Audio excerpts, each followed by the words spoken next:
I was like, Mr. Morris, I don't Such even, a big fan. I don't even know what I said, but I stuck my hand out there like to shake his hand. And he immediately was like, recoiled. It was an embarrassing moment, but I don't know if he heard who I said I was or if he cared or what, trying to get away from this psychopath. Do you work here, young man? Trying to shake his hand in the middle of a pandemic.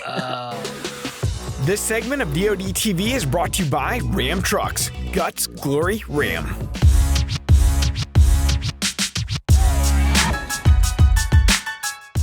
What's up, everybody? Welcome back to the Dreary Outdoors 100% Wild Podcast, episode number 160. And this week, Bowfishing Blitz. It's interesting. We're 160 episodes in. This is our first one on bowfishing, and I have nothing to add. So Matt will sit quietly over on his side of the studio. That's right. The best I could do, I wore a hook fishing shirt. Yeah, you're ready for it. And I got the hook shoes on. So, so I'm not going to get into it too much, but usually when I go bow fishing, I get gnarly. It's a messy sport. I'd like to see what gnarly means for you because you're pretty straight-laced guy, pretty vanilla. So let's just say at least one cutoff sleeve is in effect. Okay. Maybe two cutoff sleeves. So it could also be considered Hoosiery. Hoosiery or suggestive. Okay. So, since I had nothing to add to this podcast, we thought we would bring somebody else into it that has tons of information. Yeah, so we've got Cabela's Bass Pro's very own JP Morris. JP, thanks for hopping on. Hey, thanks for having me, guys. This is a fun topic for me. I love bow fishing, so it'll be fun to chat with you guys about it. Yeah, basically, if you follow JP's Instagram account, you'll realize the guy's killing giant fish, bow fishing all over, the country, all over the world, frankly. So if you want to understand a little bit more about the topic, just follow JP's Instagram account. So let's start from ground zero here, because I think there are probably a fair number of people in Matt's boat that have been bow hunting for a long time, but maybe never taken the step to hit the water with their bow. Yeah, sure. Before we jump into it, I got a quick story I wanted to share, though, and it's related to JP, and I was texting him about it, so it's kind of comical. So I visited Big Cedar Lodge and all the different properties for the first time over the Memorial Day weekend and took my family and had a great time. And it was just unbelievable, all the sights and all the different things you can do. And so one evening we hit up Top of the Rock, which the sunset there is, I've always seen pictures of the sunset at Top of the Rock. They call it, I think, the Sunset Celebration. And so I thought, okay, everybody told me you got to do that. Mm-hmm. So this was the first day we got there. So we had traveled all day long. The kids were, they had a long rare day, form, I'm sure, to say the least. So about, I don't know, I think the sunset was like 8:20. And so about 7:45 we got there. So we were there probably 20 minutes too early for my kids to behave. Not good timing for kids. People are having their dinners at this beautiful restaurant. it's a beautiful night. It's going to be a great sunset. And my kids my daughter Lola is just a maniac. And so, this is like, this in of itself is like, I'm trying to wrangle them. Stressful. Yeah, it's stressful. And Randa didn't want to go up there that night because she knew the kids, like we were at the end of they were running on E. Yep. So we go up. I basically forced everybody. I was like, this is going to be awesome. I heard they shoot a cannon. Clark Griswold here. Yeah. Like we got to do this. So we go up there and we're, it's awesome. I'm trying to, document it and experience it and do all this stuff. And this guy starts playing the bagpipes. That's part of the celebration. Okay. My daughter Lola goes up right in front of him and just stares at him like 5 feet from him. Nobody's even close to this guy. Space. So he's looking at her. I'm just like, oh my God, I'm wanting to pull her out of there.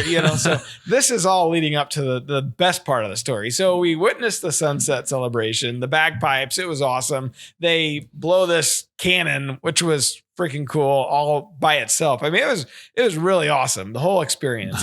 Kids did all right, but it was time to leave. So we're getting ready to leave and we go out the door. And mind you, this is like people are just starting to get comfortable again from the stay at home and the pandemic's still obviously an issue. Not supposed to be shaking people's hands or, anything like that. So I'm walking out the door. The family's with me. And who is it but Mr. Johnny Morris?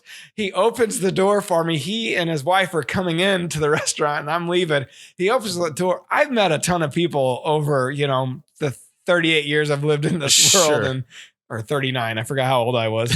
And I was like starstruck. I've never met him before. And I was like, I just got excited I just couldn't believe I was seeing this guy as I was at his place. And I totally fangirled out on it. And I was like, Mr. Morris, I don't Such even, a big fan. I don't even know what I said, but I stuck my hand out there like to shake his hand. And he immediately was like, recoiled. It was like, nice to meet you, and he did kind of one of these like security. And your wife's just thinking, I married such a sophisticated man. Yeah, it was an embarrassing moment, but I was just genuinely like shocked to see that he was there and he was opening the door for us. And he was so nice. He's like, you have a beautiful family. And he kept walking in. I don't know if he heard who I said I was or if he cared or what, trying to get away from this psychopath. Do you work here, young man? Trying to shake his hand in the middle of a pandemic. It's all good. There's nothing wrong with a good old handshake. So He's trying to be hip going with the elbow bumps. Yeah. So I texted JP after. I was like, I just met your dad for the first time. I'm sure I left a great impression. I feel uncomfortable right now. It was funny. I walked out of there and Miranda was shaking her head. She's like, you're an idiot. I was like, that was embarrassing. Yeah. Oh. JP, did you hear the other side of that? No, I didn't hear the other side of it. He started off not being too worried about the pandemic. And then my little sister had a baby recently on Mother's Day morning. And so she's been real strict on my dad. Can't be around anybody if you want to be around the baby. So he's been taking it more careful. So and this I wouldn't take it personally. Matt. it was, he handled it well. I fumbled it and it was funny. It was a funny moment. So I thought we'd share that one on the air for everybody to join into my embarrassment. How not to meet people with your host, Matt Drury. That's right. So it was comical. He was nice as could be, but I was just in awe. I mean, the place is unbelievable. Have you ever been down there? No, I've seen pictures, but never been. It's crazy. It's crazy. I mean, around every turn is a sight. Everything like he's done to make it seem real natural and like it's been untouched, and over at Dogwood Canyon and the cave and nature trail tour over at Top of the Rock and Big Cedar itself, Fun Mountain, like it was unreal. Everywhere you went, it was unreal. So sounds like me and the wife will have to go and maybe leave the kids at home. So I would suggest that so you can enjoy yourself. Yes. Enjoy that celebration at the Top of the Rock. No kidding. So well, it's summertime and I know a lot of guys are getting the itch to go out and hit the water, bow fishing. I know we've never covered the subject before, and JP, I can't think of anyone that's done more for the sport of bow fishing than you have. I think you've brought a lot of legitimacy and organization and kind of just raised it up a couple levels. But I'm curious, how did you get started bow fishing? Well, just like you said earlier, I was a bow hunter. I love bow hunting deer, basically anything I could bow hunt. I was chasing with my bow. And I met a buddy, a guy a couple years older than me over in Kansas when I was deer hunting one year. And he goes, you got to come over. He was from Oklahoma, and you got to come bow fishing with me. So I went over to Grand Lake in northeast Oklahoma, met up with my buddy Scott, and we spent 2 nights out bow fishing. And I just got hooked. It was so fun. It's just a way to take your bow out, when it's not hunting season and get to shoot, hone your skills, build up your muscles, and more importantly, just have a lot of fun with your, family and friends. Yeah, 100%. The best thing. Sorry, I was going to say the best part was too, I went for 2 nights. I got so hooked on it. First thing I did when I came back was called the guys over at Tracker and I said, you guys got to build me a boat for this. So I got pretty hooked pretty quickly. Well, that's an interesting aspect in and of itself. Like I've seen some people, just following accounts on social media where they're like building their own little rigs for specifically for bow fishing. And, I'm talking like they got a boat and they're building platforms on it and lights. And, mom and dad have a place down Lake of the Ozarks. And we see a lot of that come through our cove, in the middle of the night where it looks like an alien stars on the water. Freaking alien spaceship is on the water. I mean, it's lit up like a Christmas tree. But is that something that then you guys, our Tracker has gotten into that and built boats specifically for this? Yeah. So I started hosting, I went to the World Championships in like 2008 when I was in college, and me and a buddy shot in it. It was really cool because I got to meet all these bow fishermen from around the country that are really serious. And I got to, learn a lot of stuff from these guys. And it got me really excited that I wanted to host my own tournament. And so in 2013, I started the U.S. Open Bowfishing Championship. And it was a huge success. We had like 127 teams of 4 guys show up the first year. And it really showed me, hey, there's a lot of interest in this sport, and we need to capitalize on this. And so I worked with the guys from Tracker, and we started building an 18 and a 20-foot bow fishing boat. We were really the first company to make a turnkey, just ready to go boat. And they've been real successful. We've gotten a lot of people, out on the water with their first bow fishing boat. It's pretty cool. So I started bow fishing in the 90s with my old Bear Whitetail 2 compound bow. It was dialed down to like 40 pounds. And I scraped up because I was in high school, I think, when my buddies and I started. And I bought a fiberglass. I think it was made by Muzzy, a fiberglass arrow. I didn't have enough money to buy the reel. So I would go bow fishing on the flooded plain of like the playing fields of my high school, like the softball field, the soccer field. And I would shoot fish and then go chase them down to retrieve them. Cause I just didn't now have, that's redneck. It really is. The first carp I had shot all morning. Cause in my experience of bow fishing, you just miss a lot. Like that's one of the major principles of bow fishing is different than bow hunting because you're shooting like maybe one time when you go out bow hunting. When you're bow fishing, you're doing a lot of shooting. But I'd been shooting all morning, missing. I was walking back to my vehicle. I walked up onto the pitcher's mound of the girls' softball field. And there was probably a foot of water on the field at the time, and approaching second base, this common carp, maybe about like that big was approaching, and I just like, I'm just gonna fling one at it, and it hit, and I couldn't, like a poof of blood underwater. I couldn't believe I'd hit that fish from so far away. That was my first bow fishing kill ever. Did you freeze up, kind of like you just met Johnny Morris or something? Not that bad, not Johnny Morris bad, but it was cool. And then you start having success. But I've always felt like bow fishing has been on the periphery of the hunting world. Like it's needed some legitimacy. It's kind of considered maybe a redneck or hillbilly kind of thing to do, but it seems it seems like it's coming more into the forefront and more legitimized. I can tell you guys when I first started, I got that first boat, and I would be out on the water, and I went all year without seeing another bow fishing boat at night. And, now it's not uncommon for me to go out and see several other boats out bow fishing at night. So the sport has grown a ton, and it's gaining a lot of interest. People see it on social media. People have more awareness for just what is bow fishing than they used to. And I think what's really cool is, it's definitely a redneck sport. You see a lot of like homemade bow fishing rigs, and you think a bigger burly guy with tattoos and no sleeves on out there shooting carp. But I've taken a lot of different people, and honestly, I can say at the end of the night, pretty much everybody I've ever taken has ended up loving the sport, having a blast. You get to go out and shoot at fish. You do a lot of missing, especially like Table Rock down there by Big Cedar where you just were, Matt. The water can be really clear, and you have to aim way low below the fish because of refraction. So usually when I take people out, they spend all night missing fish and watching fish in the lights until they finally hit one or two and figure out, we got to aim way low below them to actually hit them. So it's a lot of fun. How low do you usually have to aim? Is it like a foot low, or what are we talking? So it changes. If the water's clear and you can see a fish that's, 3 or 4 feet down, you have to aim way below. I mean, I'm 1.5 feet, sometimes 2 feet below the bottom of the fish. Now, if the fish is right on the surface, or if the shot's straight down off the boat, you can aim just right at their belly, or just, right at them sometimes. So it changes throughout the night. And if you go from clear water where they've been 3 foot deep and you get in some muddy water where they're only a foot deep, you'll start shooting under them. So a lot of it's trying to adjust on the fly. My first bow, I put a single pin on, and I was deadly with it because I had a point of reference, for where I was aiming every time I drew back. But I quickly learned as I was around other bow fishermen and bow fish guys that are more experienced that sometimes speed is more important. And so I shoot instinctive, no sights or anything. You just draw back with your fingers, look at the target, and let it fly.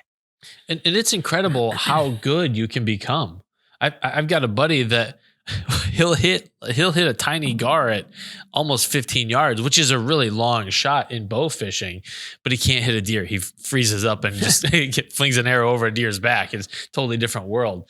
But yeah, the instinctive shooting is something that's a little different. JP, if someone wants to get started bow fishing, how do you normally put them on that path? So, the first time I ever actually bow fished was off the bank before I went with my buddy. That was just the first time I'd been at night. That's how most people start. Most people take an old deer hunting bow, or they buy a cheap bow at a garage sale or from a pawn shop or wherever. Or you can go buy packages. If you want to spend $400, you can go to Bass Pro or Cabela's and get a bow that's ready to go with a reel and everything. Or you can just take an old bow and go and buy a reel and a reel seat and a couple of arrows and get started. The best time of year really to get started is right now. Coming out of springtime, early summer, a lot of these carp and gar are spawning. And that means they're going to be up in the grass. They're going to be right on the surface. And a lot of times, like you were talking about at your high school, when the floodwaters come out, that is when it drives these fish to go spawn. So you can actually get out there and wade around just in shorts and some of your hook water shoes you got, Matt, and just get hooked on it starting there. And the bow aspect is actually kind of a nice thing because, like you're saying, JP, you can buy a used bow at a garage sale. In fact, you probably don't want to have something super, super nice because it's going to get muddy. It's going to get banged around in the boat or on the bank. And so you can get away with something that maybe is a little less pricey than your whitetail rig. So if I have a farm that's on the Mississippi River and it's always flooded over there. It's in the Mississippi River. Yeah, it is the Mississippi River a lot of times. But so those types of floodwaters where it's just, you can't see anything, are they close to the top, or like how the hell do you see the fish? Yeah. So if you think about it, just like deer, if you put up like a hot zone fence around, some beans or corn and you save that back all year, and then all of a sudden you pull the fence down, those deer within a couple of days are going to be in there feeding pretty heavily usually. And it's the same thing. Like I've seen the trail cam picture that you posted Drury's Instagram with the buffalo that was jumping out of the water you got on camera. Yeah, that's the farm, by the way. Yep. When it first starts to flood, if you go find those grass fields, those open areas, it's exposing new vegetation, bugs, worms, all kinds of stuff, or they could be going up there to spawn. And so if you catch those early days of the flood, you'd have no problem finding carp there. And usually once it gets in the grass, even muddy water like comes off the Missouri River or the Mississippi River will actually clear up in that grass enough that you can see to shoot. Mm-hmm. And it is, you do have to pay attention to what you're shooting at, because sometimes in that murky water, you see movement or you may see part of a fin, but you want to make sure that you're positively identifying the fish, because like in Missouri, you can't shoot catfish. And sometimes you'll find cats in some of the same places you'll find the rough fish that you are able to shoot. And that's probably not a bad thing for people to know about. The rules vary state to state by what's legal to shoot. In some states you can shoot catfish, and others you can't. So wonder why you can't in Missouri. I think catfish, JP, you may know, I think catfish are considered a game fish in Missouri, and so you're not really allowed to shoot game fish in Missouri. Yep, that's exactly the reason. So they are considered game fish, and right now Missouri, the rules state we can only harvest non-game fish with archery tackle. And that brings up a good point. But one great thing about bow fishing is that you have to be able to see the fish, to shoot them. And so unlike, snagging for spoonbill, where you might accidentally snag another variety of fish, you have to visually confirm what species of fish it is before you shoot. Another fun thing about bow fishing and an interesting thing is the conservation aspect of it. And there are some native fish that we're lucky to chase, like, gar and buffalo. But there's also a lot of non-native fish, like the common carp, and then the grass carp. And then what's become really popular and really well-known in the last few years is the spread of the silver carp and big head carp, which are Asian carp is another kind of slang term for them. And they have moved into all of our rivers, the Missouri, the Mississippi, the Illinois River, spreading all across our country. And they've become very famous for jumping out of the water. And it's really hurt recreational fisheries. It's hurt recreational boating because people are being injured by these giant 20 to 30 pound fish jumping out of the water and hitting them while they're boating. And so this has been kind of a new focus area for bow fishermen. Is there's these booming populations of fish and nobody likes them. Nobody wants them. And so in a lot of areas, the fishermen are loving that we're out there, targeting these fish. Yeah, which brings up an interesting question, JP. When you guys wrap up a bow fishing tournament, what kind of poundage are we talking about of these invasive species are pulled out of the river or the lake? So it depends a lot on the conditions. Just like deer hunting, people seem to think with bow fishing, oh, you just go out there every night and you see tons of fish and, you just fill your boat up. And while we're lucky to have a night or two like that a year, more likely, more often than not, it's kind of like deer hunting. You have to have the right water level, the right weather conditions. You got to know what part of the lake to go find them on that time of year. So it can be tough. And depending on the weather during our tournament, we've had years that we've only killed 20,000 pounds of fish. And we've had years that we've killed, upwards of 60,000 pounds of these rough fish. We always partner with a group that makes organic fertilizer, and they send refrigerated semi trucks down, and we load them full of fish. They take them to Illinois, and they make these organic fertilizers for use on farms with that fish as a base. Cool. There's also some tournaments I know of that have partnerships with turtle farms and some other stuff like that, where they can take fish and dispose of them, and farmers are happy to utilize them, to feed their animals. So that's cool. Some animal rescues I know will take, like we were talking with a local animal rescue, and they were talking about setting up a refrigerator outside their place, because usually we're finishing up at some ungodly hour of the night. So we could just drop off our fish there, because they have turtles, they have cats, and they were just going to cut up the fish and use them. So it's nice to do something constructive with that resource, because it is a resource. It is a biomass that you're pulling out of an ecosystem, which has an impact. So it's nice to find something constructive. And that's there's a point of friction in the bow fishing world where there are some people who are just not conscientious about what they do with their fish after they shoot. And so sometimes bow fishermen are getting a bad reputation because of how we leave the environment after we're done in an area. JP, do you want to talk anything about that? Yeah, I think what you would find is that a lot of the experienced bow fishermen out there, a lot of people that have been around the sport or that help volunteer with like an organization like the Bow Fishing Association of America, we're trying to spread awareness on what are the positive things you can do with fish after you harvest them. A few bad eggs, unfortunately, give us a bad name, but usually, it's like a young kid that goes out and they haven't done much bow fishing, and they honestly don't really know that they're doing something wrong, or they don't know what to do with the fish. And so we've tried to spread a lot of awareness about this. Another really cool thing too is that some of these fish are actually really good eating. And so at my tournament in the past, I've had Missouri Department of Conservation come. They partnered with a professor from the University of Missouri that has come up with all kinds of recipes and ways to utilize these silver carp. Big head carp are great. Grass carp are good eating. Gar is good eating. Buffalo ribs are good eating. And so some of these fish also can be great table fare. Some of them, like common carp, are not very good, but some of these fish are great eating. And there's some cool, easy to do recipes. And sometimes you get more fish than you can eat, but it's still a great way to utilize and feed the family. Anything you can deep fry, you're all in. Oh yeah, I'm in. Yeah, I've had silver. I mean, we typically don't eat the fish that we kill. We're killing them out of a river that when it floods, it has like old refrigerators floating down it. So I just opt not to. But it's no Table Rock Lake, right? Exactly. But I have had deep fried silver and in fact, one of the grass carp I killed was a big one. It was almost 60 pounds. I filleted it and then cut it into almost like steaks and brined it and then smoked it, and it tasted like ham. It was delicious, but it came from clean water, so it was good.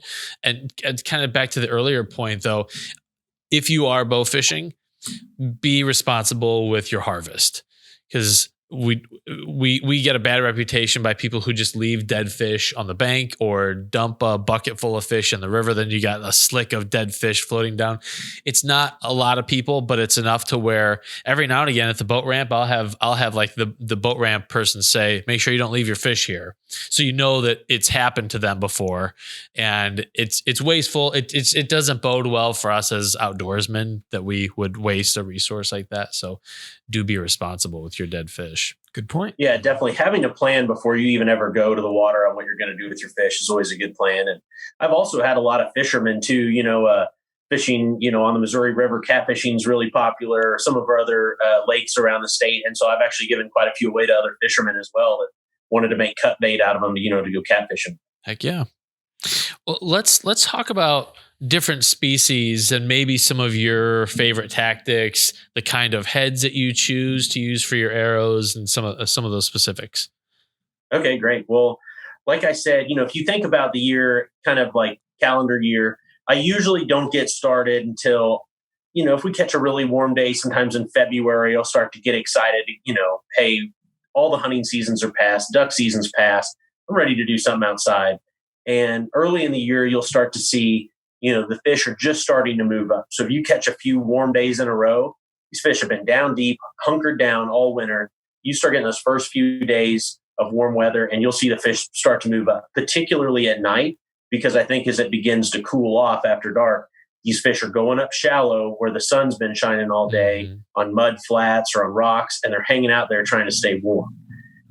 Then as you go through the year, you come into like the springtime, and you'll start to see these fish spawning.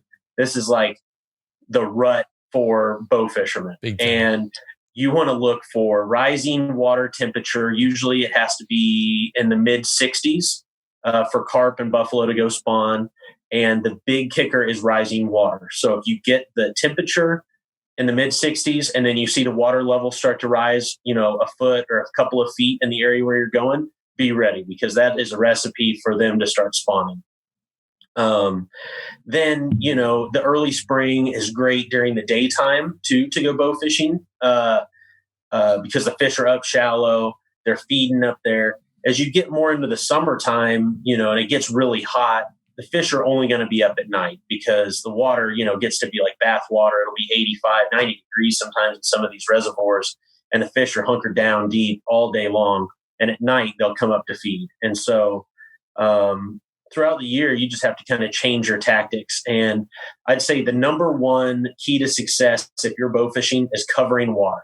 You can ask people around you for tips on what bodies of water have a lot of carp or where they see them there. But more so than anything else is you go cover a lot of water until you start seeing fish, and then you look for more of that same habitat type. So whether they're flooded grass or on rocky points or in the back of coves, once you get them on a pattern, just look for more water like that. And that's usually a pretty good key for success. And be ready to defend yourself against the silver carp, because they will attack. Yeah, you see those videos on YouTube. People are wearing like football helmets. And, yeah. Just getting knocked silly. Those silver carp are really fun to go chase because it's a tough target to hit. A fish is jumping out of the water. But I'm there to vouch. It's all fun and games until you get smoked right in the chest with about a 30-pound silver going, 10 or 12 miles an hour down the lake. It'll hurt. Yeah, my buddy he's the magnet for silver carp. He's been hitting the jaw, just kind of trolling along, jumping out of it. He's been hitting the jaw, and then a couple years ago he had one while he was driving the boat land in his lap and then just start like that on his crotch. Nice. He's terrified. Maybe I will go fishing. Right. Come on along. That's big fun. Wear a cup. But especially if you're motoring along, that the cavitation of the outboard, they just something in them. It's their flight response, and they launch into the water. And it's a really cool feeling though when you connect on you. I've missed a ton of them. Every now and again you connect, and it's a cool feeling. It is. It's a really cool feeling. And you better hang on because you're moving down the river and they are strong fish. No doubt. So let's talk about strong fish. Your biggest. I know you killed a huge buffalo a few years back. Yeah. So, I've been lucky to get several really giant fish over the years. And my biggest ever was actually down in Texas on the Trinity River. years ago. Me and my dad went down there. I took him bow fishing, and he's been with me a few times. He enjoys it. He loves watching the fish. A lot of times he just wants to drive and let us shoot. But I drug him down there to South Texas for 2 days. It was about 105 degrees, humid as could be. I mean, just dead calm. And it's like a needle in a haystack. I mean, we're out there for 2 days, and an alligator gar would roll, 40 yards over there. And then 30 minutes later, another one would roll 20 yards over to the right. But if you're not ready, good luck. And I remember about halfway through the second day, I just got lucky. I was looking down in the water. I saw shadows start to come up. I drew back, and luckily I made literally the only shot opportunity I had while we were down there. And we ended up getting this giant alligator gar. In fact, I'm going to take you over here and show it to you. Please do. It was 8'4". Holy and cats. It bottomed out a 250-pound scale that we had. Holy cow. Jeez. So that was an unbelievable fish. And Texas has made some regulation changes since. They've limited archers to one alligator gar per day, which I think is a great thing to do, because these are long-lived fish. And now that's becoming a trophy fishery that, bow fishermen can participate in. But, chasing a giant fish like that is definitely a lot of fun. And it's no different really than, you think about Mark chasing that 200-inch, giant whitetail. That's an 8-foot alligator gar for a lot of bow fishermen. I think a few years ago, Blake Shelby killed a giant one. Might be the record holder down in Louisiana, isn't it? Yeah, he sure did. He killed a 215-pounder down there near his home. I think he lives near Monroe, Louisiana. Yeah. Yeah, it was like behind his house in the swamp area. And He's scared. He's scared to be around his house. Each fish, each species seems to have their own type of awareness. And it depends on the time of year as to how wary they are. What is an alligator gar's sensibilities like? Are they real spooky fish? It depends on the conditions a lot. There's one time of year that they're more vulnerable to bow fishing, and that is in the spring if they get huge floods, because the Trinity River and a lot of rivers they're in are very muddy. And so it can make it very hard to bow fish these fish until it floods into fields and gets really clear. Mm-hmm.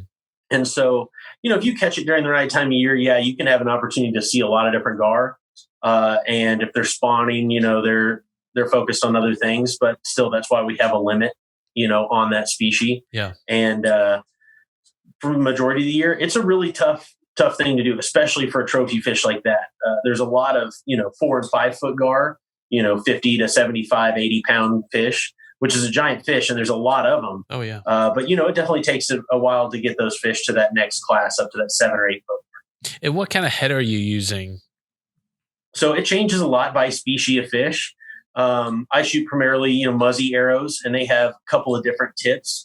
There's the normal muzzy carp point, they call it. Mm-hmm. This is pretty much what everybody started with or is, used to seeing. It's 2 barbs, and it's great for a fish like alligator gar because you need to get penetration. Their scales can be extremely tough, but once you penetrate past those scales, you've pretty much got them. The arrow's not going to pull out. You might break a line or they might get you wrapped in a tree, but the arrow's not going to pull out. But if I'm going after a fish like grass carp in the summertime, a fish that's very powerful and they seem to get soft when the water gets really warm, Mm-hmm. You want to go with like an iron barb. It's more like a 3 blade or a 3 barb. It has a lot of holding power. So that way you make sure that on a big soft fish like that, your arrow doesn't pull out. Sure. There's a lot of nuance to bow fishing. I think people are becoming more and more aware of that. And as they are, the industry is responding with more and more products. I mean, gosh, in the past 10 years alone, it just seems like there's so much more available to bow fishermen now than there has ever been. Yeah, I mean, there's no doubt. I mean, the sport is growing like crazy. And, I'm seeing it at my tournament. We had to cancel it this year, unfortunately, due to COVID, but we were set up to have a record turnout, well over 1,000 anglers showing up to compete. And that just shows you across the country how this sport is growing and the popularity of it. And I think you'll continue to see it grow because there is a huge resource out there of fish that people can go have fun and target. I think about guys that sometimes go bass fish on Table Rock and they fish hard and they catch 2 or 3 little small, 10-inch fish. And then, think about taking guys out bow fishing and they get several opportunities at 20 to 30 pound fish. And, so it's a really fun sport. And it's a resource that in most areas is underutilized. These are fish that aren't usually targeted by rod and reel fishermen. And so there's an abundance of these fish. And it's just, can be a lot of fun and very rewarding to guys that go out and, take the time to learn new areas and try it out. So we've talked a lot about bow fishing, but there's one other thing. I saw that you were with the Slock Master a few days back. And were you guys blow dart fishing? Yeah. So the Slock Master, Tim Wells, I used to love his show growing up. He was shooting bumblebees out of the air and all kinds of crazy stuff. And that's how I was growing up. I mean, if there was something I could go chase with my bow, I was in. It didn't matter if it was squirrels or deer or what. And so I loved watching his show, and I got introduced to him years ago. And he's just a wild man. He's a great hunter. And I had him and some of his family came down to Missouri last weekend, and we spent some time. We did some bow fishing. We just, went out bass fishing, and he has these new blowguns that he is coming out with. He's selling now at his website, and they've got guides on there for your line and a reel seat on there to hook a spinning reel onto. And he's come up with barbs for these blow darts, and it's a hoot. It's really fun. It makes shooting even a 4 or 5 pound common carp a heck of a battle. Whereas with a regular bow, you could pull them right in. So it was pretty fun trying. It looked awesome. And we've had him on the podcast. It was probably one of my most favorite podcasts. It was wild. The stories he's a great storyteller, as you know. But it's amazing to see what that man can do. Very instinctual shooting ability. Yeah. So he's a primitive guy. He is. It's pretty awesome. Yeah, that's something I would love to try. Although I think you'd want to have like something you could wipe off the blowgun every now and again. Well, if you're the only one tastes like carp, maybe I don't get it. Slimy blowgun. You just took it off the rails, Tim. That's what I'm known for. Well, let's do what we can to help one of our listeners. One of our buddies from Georgia called in with a question. Yeah, the question of the day is proudly brought to you by Bass Pro Cabela's. Your adventure starts here. Hey guys, my name is Chad Kerr. I live in a suburb just outside of Atlanta, Georgia. Around here for the last couple of years, I've primarily hunted public land. And the problem is that they're very high pressure, very crowded, and a very low hunter success percentage.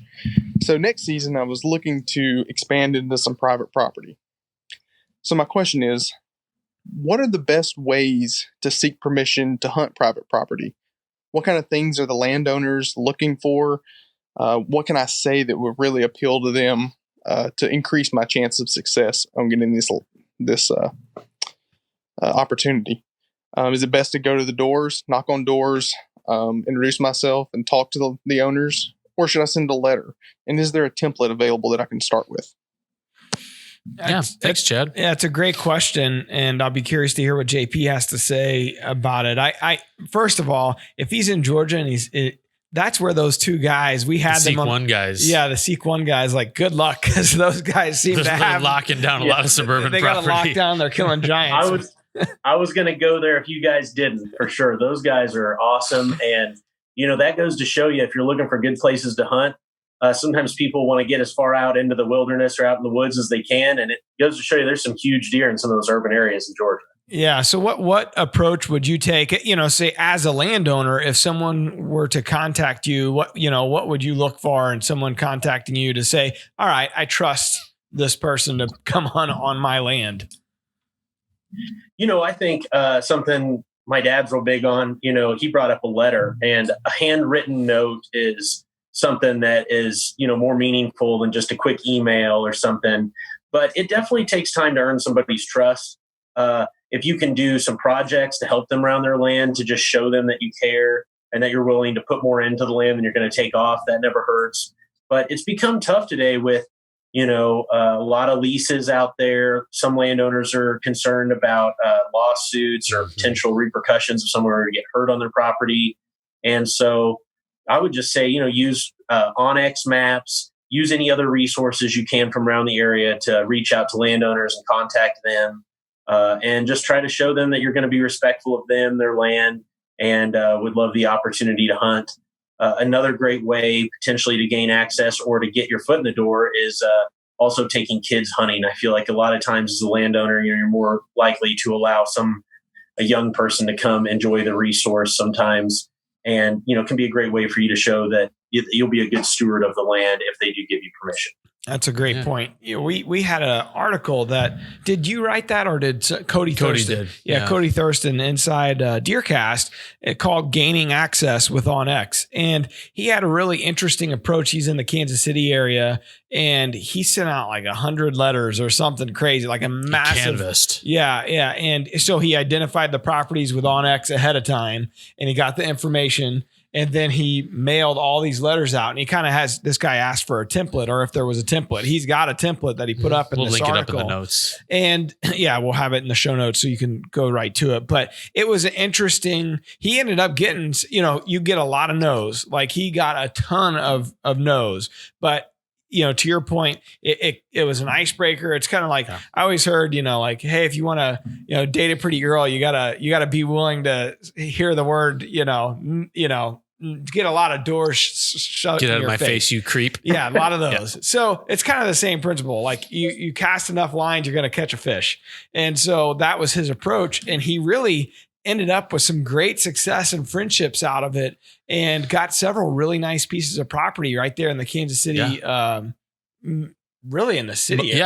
He says it's within the city limits and he's killed, I don't know how, 3 or 4 really good bucks off in the past couple of years. Yeah. So it can be done, but just from his experience and the story that he wrote, it was very much it was very much a long process that, he started, and some of those people, he then had to continue on and cultivate the relationship. To JP's point, like it wasn't an overnight thing. So the Seek One guy said that they've asked like multiple times and sometimes people relent and they let them on. Yeah. But always nice, respectful, but they just don't wear them out. They keep kind of wearing them down. Yeah. Until, they finally say, you know what? Okay, let's try it out. But it seemed like you really want to hunt here. I would think as a landowner, I would be more apt to, like, if you came and you also, like, if you were kind of, clean cut, well-mannered, if you actually, the first time you meet them and even from a perspective of kind of have your act together with insurance or,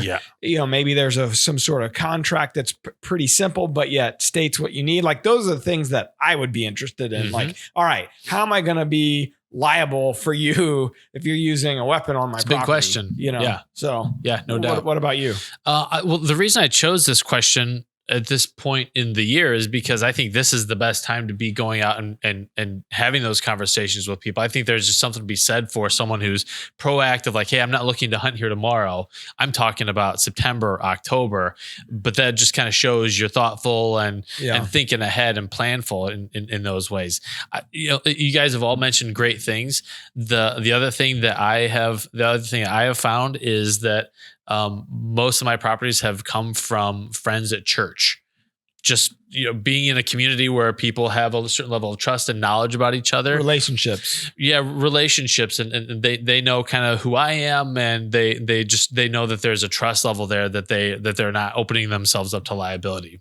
Yeah. So that's a big one. The other thing is, like, if you can start with predator hunting, a lot of times people just want the coyotes or raccoons gone and then maybe ask about turkey hunting because turkey are ugly and no one seems to care about them as much as they do deer. Everybody's like, I like seeing the deer. I feed the deer. Yeah. Turkeys, whatever. They're weird dinosaur looking things. But then you can kind of scaffold into deer hunting. Yeah. But having those conversations now as opposed to putting someone on the spot about, hey, can I come out tomorrow? Big deal. Yeah. And I think we did an episode, Cody did, and Dan did an episode in Bow Madness. I think, was that last year or the year before? Might have been. I think it was last year. And it was all about their city limit, how they got access. Yeah. So, say you got My Outdoor TV, MOTV, you can see that content, today. So that would be worth checking out. It was Bow Madness. It was Cody Thurston, something about the city limits, hunting city limits. Yeah. So, the other thing too, that those Seek One guys have done that I think is another way to get your foot in the door is they've just asked people for permission to only run trail cameras. and not even Good take point. the step to hunt yet. And that helps them start to build that relationship. And it also kind of helps you to understand, is there a big deer in the area? How hard you want to keep working on this relationship to try to get in there. There are a lot of deer in the area. So I think that's another good little trick that might help some people gain access. Yeah, those guys are really savvy about it. They had a really good way about getting access. Yeah. I mean, it was a well thought out approach. I've got a similar situation going, but I've asked for permission to recover deer on the adjacent property, with the idea that at some point I will kind of scaffold into the conversation about, I've recovered a few deer. Is it okay if I start hunting over here? Yeah. We'll see how that goes. The lease that I hunt here in Missouri, the neighboring property is awesome. And I always see deer filtering off of it. And I found the landowner's name on X, and I went over to his house and knocked on the door and just said, hey, and this was during shed season, I think. But I just said, hey, if you ever have an interest, I would love to speak with you regarding leasing it. I lease the neighboring property, and and if we ever hit a deer and need to come on you, I'll make sure and come contact you first. And he was nice as could be. He said, look, the people that lease it now, they've leased it for 20 years. I really don't have any interest. And if you ever shoot a deer, you just go ahead and go over there, which I still wouldn't do. I would still contact the guy, but it was a foot in the door, and you never know what might happen at some point. Yeah, definitely. Well, Chad, thank you for your question. If you want to leave a question for us to answer on the air, click the link in the show notes because it's there now. Or you can go to DrearyOutdoors.com/podcast, click the send voicemail button, and we'll do our best to get to it. All right. So JP, thank you so much for being on. Thank you for what you've done for the sport of bow fishing and what you continue to do. It's appreciated. And I got $100 for you if you can get Mark and Terry to go bow fishing. All right. I'll take it. I've been telling them, they have a spot down there at Lake of the Ozarks, and it's one of my favorite places to go around Missouri. And so I'm going to get them out there one of these nights, and I'm going to get them hooked. That's just what they need, is one more hobby. That's right. Well, everyone, same with you, buddy. Next time you come down to Long Creek or to Big C, look me up, and I'll make sure to take you and the kids out bow fishing for a couple hours. I would love it. And please extend my apologies to your dad. Trying to infect Actually, him. don't mention it. I know I was forgettable, so just let's leave it at that. It never happened. Never. Nope. All right. Thanks everyone for watching, for listening. Stay tuned next week for a special scratch and sniff edition of the Drury Outdoors 100% Wild podcast. If that's not a deep tease, I don't know what is. You got it, baby. Now. All right. See you guys. See ya. Thank you. We're adding new videos every week, so make sure to click that subscribe button and check out all of our amazing content. This episode of DoD TV was brought to you by Bass Pro Shops and Cabela's.